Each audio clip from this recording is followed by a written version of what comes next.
سیدنا حضرت ابراہیم علیہ السلام جب بیت اللہ شریف کی تعمیر سے فارغ ہوئے تو عرض کی، مولا کریم، میں تعمیر کعبہ سے فارغ ہو چکا ہوں۔ اللہ تعالیٰ نے ارشاد فرمایا، لوگوں میں حج بیت اللہ کا اعلان کر دو۔ حضرت ابراہیم علیہ السلام نے عرض کیا، یا اللہ کریم، میری آواز ان تک کس طرح پہنچے گی؟ اللہ تعالیٰ نے ارشاد فرمایا، اعلان کرنا آپ کا کام ہے اور آواز پہنچانا ہمارا کام ہے۔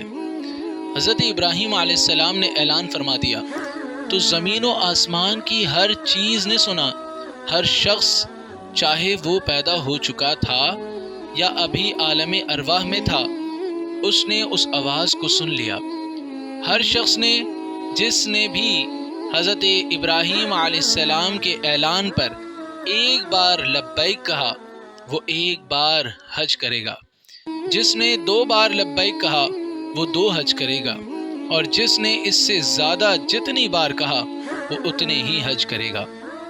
ایک اور روایت میں یوں ہے کہ حضرت سیدنا ابراہیم علیہ السلام نے مقام ابراہیم پر کھڑے ہو کر ندا دی، اے لوگو، اللہ تعالیٰ کا گھر بن گیا ہے اور اس نے تم پر اپنے گھر کا حج فرض کر دیا ہے، لہٰذا تم اس کا حج کرنے کے لیے آؤ۔ تو مرد و عورت، چھوٹے بڑے، دیہاتی، شہری، عالم و جاہل، تمام اہل ایمان نے یہ آواز سنی اور لبیک کہا، بلکہ قیامت تک پیدا ہونے والے اہل ایمان و یقین تک بھی یہ آواز پہنچ گئی اور انہوں نے بھی لبیک کے ساتھ جواب دیا۔ جواب صرف اس نے دیا جس کی قسمت میں حج کرنا لکھا تھا۔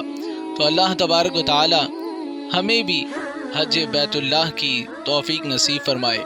ہم بھی حج کرنا چاہتے ہیں، اے اللہ ہمیں بھی حج کی سعادت عطا فرما، آمین ضرور لکھیے گا۔ ہماری ویڈیو اگر پسند آئے تو ضرور ہمارے چینل کو سبسکرائب کیجیے گا۔ ابھی انشاءاللہ کچھ ہی دیر بعد ایک خوبصورت ویڈیو کہ حج کے جتنے بھی معاملات ہیں ان کا کتنا ثواب ہے اور کیا اجر ہے، بہت ہی خوبصورت ویڈیو میں چینل میں ڈالنے والا ہوں۔ تو آپ لوگ ہمارے چینل کو، جس نے ابھی تک سبسکرائب نہیں کیا ہے، جمیل لکشمندی 2397، تو لازمی ہمارے چینل کو سبسکرائب کریں۔